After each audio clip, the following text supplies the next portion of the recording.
I want to thank the ADA staff and Independence Blue Cross staff who helped with all the preparations for the breakfast.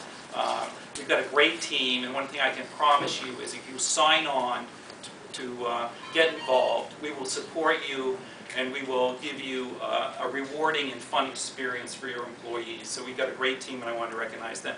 Now I have the pleasure and the honor of introducing Judy, Mullen, and Morgan, who are going to share with you their personal fight against diabetes and how they mobilize their community to do successful fundraising. So thanks so much.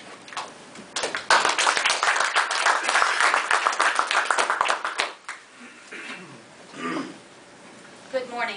First of all, I'd like to start out by saying I don't speak in front of people ever, so just bear with me.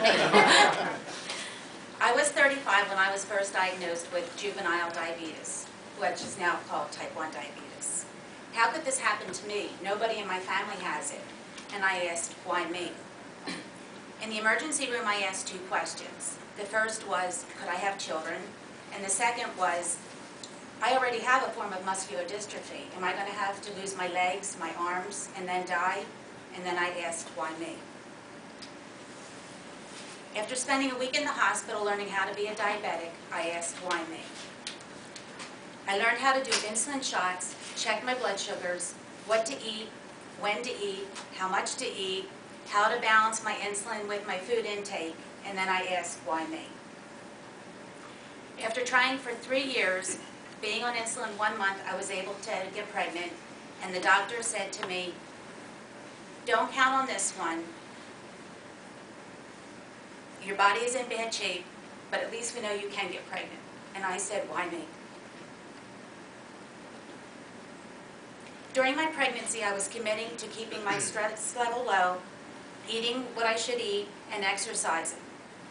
I checked my blood sugars about 10 times a day and checked in with my endocrinologist every other day with my blood sugars, and he would then adjust my insulin accordingly. By the end of my pregnancy, I was doing 11 shots of insulin a day. Morgan was born perfectly healthy, but after a cesarean section, I asked, why me? Raising a child while being a diabetic was very scary. Was my sugar going to drop when I was alone? Was I going to be able to find food to eat fast enough? Was Morgan going to be safe? And I asked, why me? When Morgan was 6, I decided to go on the insulin pump. This brought back some normalcy into my life. I'm able to eat when I want. I don't have to always carry insulin shots around with me. I can just pump the insulin into my pump. But I still asked, why me?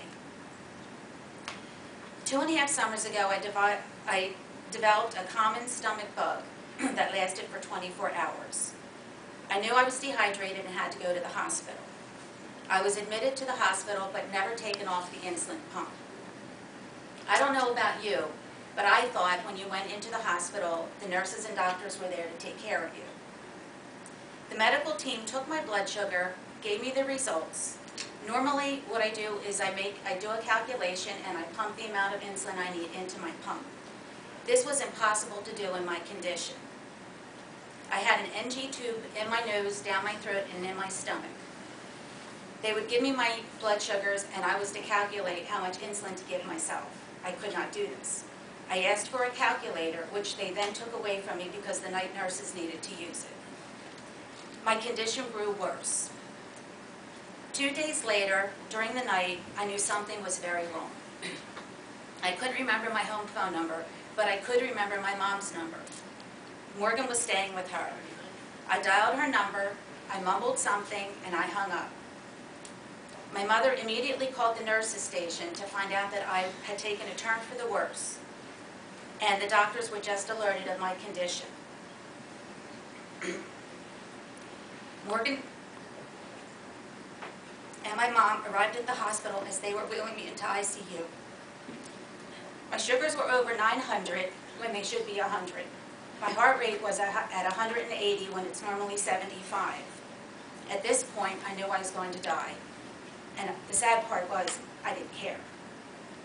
I looked at Morgan, who was trying not to cry. I will never forget the look on her face. She was terrified. And I asked, why me?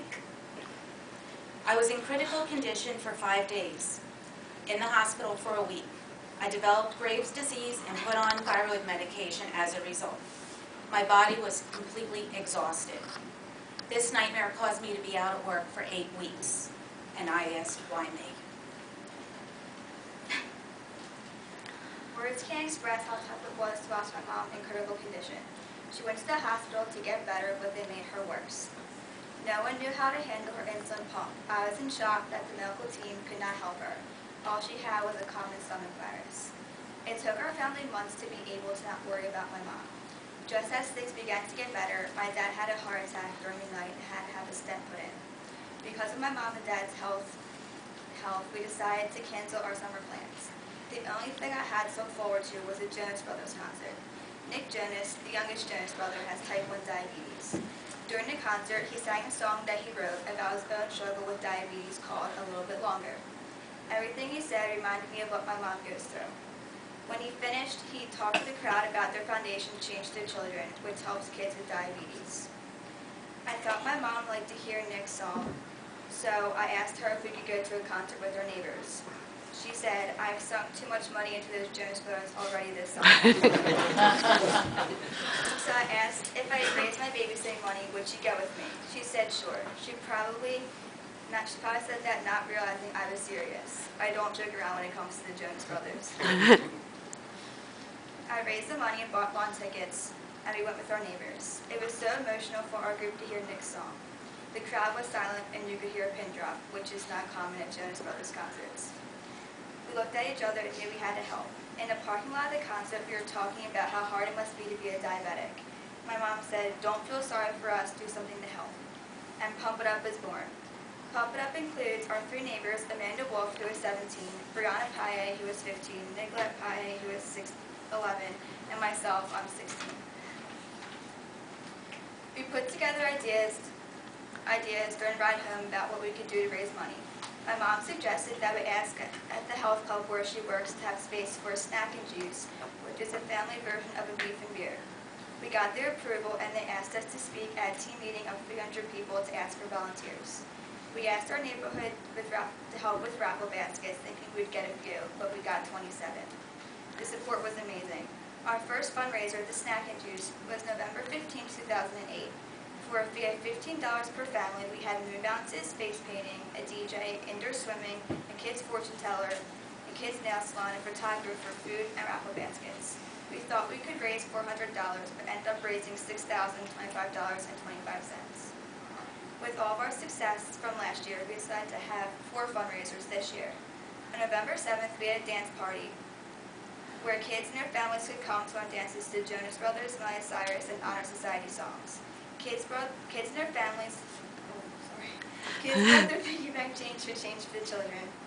Then we had 2 fundraisers on November 14th. Our second annual Snack and Juice, plus 14 local Wendy's stores, had a Pump It Up day by donating a percentage of sales to us. Later in the month, a local restaurant donated 15% of sales just by mentioning Pump It Up. Our total for 2009 was close to $10,000. Along with being in local newspapers, we were in Philly Fit magazine. We also had good fortune of being on a segment of Channel 3's Brotherly Love, and I was interviewed by the editor of M magazine. She did an entire page on what I have done over the last 2 years.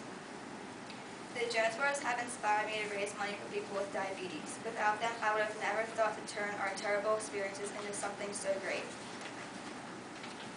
There are many kids that have raised money on behalf of the Jonas Brothers. I feel my passion goes deep because of my mom. I would like to thank Nick Jonas for giving me a purpose in life. We have begun planning next year's events. Along with the previous fundraisers we had, we hope to add a nationwide Pump It Up Day with Wendy's. We are adding a website modeling how to do a snack and juice so others can help the cause. I've gotten emails from all over the world with people asking how to do these events. We are researching to be in the Thanksgiving Day Parade with Pump It Up with local dance teams would perform and take donations through our website. And lastly, we hope Pump It Up will be as popular as Access Lemonade stands, so people all over the country can help. Remember, it doesn't matter if you don't have diabetes, it matters if you help. I no longer ask, why me?